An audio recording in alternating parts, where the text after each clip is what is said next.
Hi friends, I welcome you back with a new story today, published in the Champak magazine.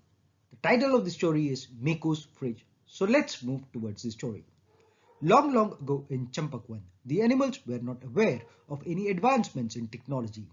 They lived simple, happy and satisfying lives in the forest. Meeku Mouse was a resident of the forest. He had completed his education in England and recently returned to Champakwan. He had brought back with him a box, three times larger than himself, and called it a fridge. After he settled in, his neighbor Skippy Squirrel came to visit him. "Oh, what have you brought with you? It is huge. What will you keep in it?" she asked, laughing heartily. "This, it is called a fridge. It will cool things in no time.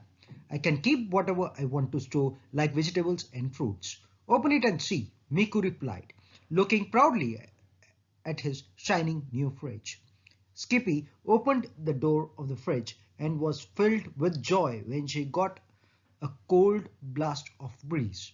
"Wow, the fridge is wonderful," she exclaimed. She was called a telecarrier in the forest as she was good in spreading news. So the news of the new fridge spread in the forest like a wildfire. Soon crowds started gathering outside Miku's house to see the fridge. After all, it was only a fridge in the forest. Everyone would enter the house one by one and enjoy the cold blast of the air from the fridge. Meeku was forced to demonstrate his fridge to everyone. He would say to himself, "If only I had not told to Skippy about the fridge.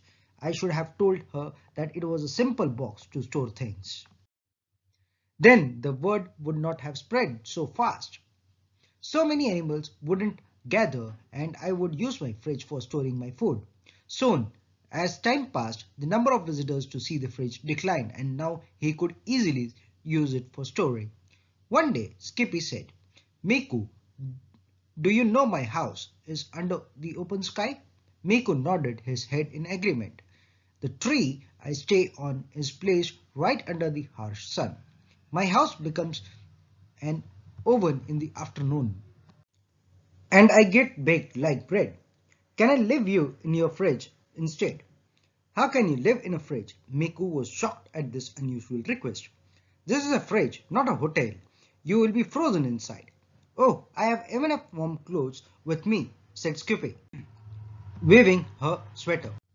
"I will freeze in a small corner." "Please." How could Miku refuse her? "Okay, bring your luggage," Miku frowned. Skippy was overjoyed. She ran quickly and gathered her belongings. She came and dumped them into the vegetable container of the fridge and closed it from inside. The very next day, Chiku, Rabbit, arrived at his house. He was a farmer and Miku brought vegetables from his farm. "Hello, how are you? I need a little help from you," he said. And Miku understood, looking at the juice bottles in his hand, that he needed of his fridge for storage. "This is a carrot juice. Will you keep these bottles in your fridge? In my home, we all are very fond of cold drinks." Miku was frustrated and it was now visible on his face. "What happened, Miku? Any problem?" asked Chiku. Miku didn't want to refuse Chiku's request. What if he stopped selling him vegetables? So he managed a weak smile and said, "Keep them inside and consider it your own fridge." Chiku promptly filled the fridge with his containers and made this a daily routine. Skippy loved her stay in the fridge. She only went out to gather food and quickly returned. All the vacant place in the fridge was taken by Chiku's juice jars. Miku was unable to completely utilize his fridge. Frustrated with the situation, he went to Blackie Bear's ice shop. "Oh, Miku, why are you here? You have a fridge at home, don't you? What do you need here?" Miku narrated his plight. "You are too nice, Miku. These people are not bad. However, they are taking advantage of your hospitality. Sometimes you have to learn to refuse," said Blackie. "They have been good to me. I don't understand how I can refuse them." Miku said to him, "I have a plan. Come close and I'll tell you." Miku's face brightened when he heard Blackie's plan. He quickly reached home and set the freezer at maximum. Soon Skippy came out shivering and almost frozen. How did this fridge suddenly become as cold as Antarctica? She asked. I don't know, maybe something is wrong with it, he said slowly, and it will take a long time to get it repaired. In that case, I better go back to my own house, and she left in a hurry. Meeku laughed to himself.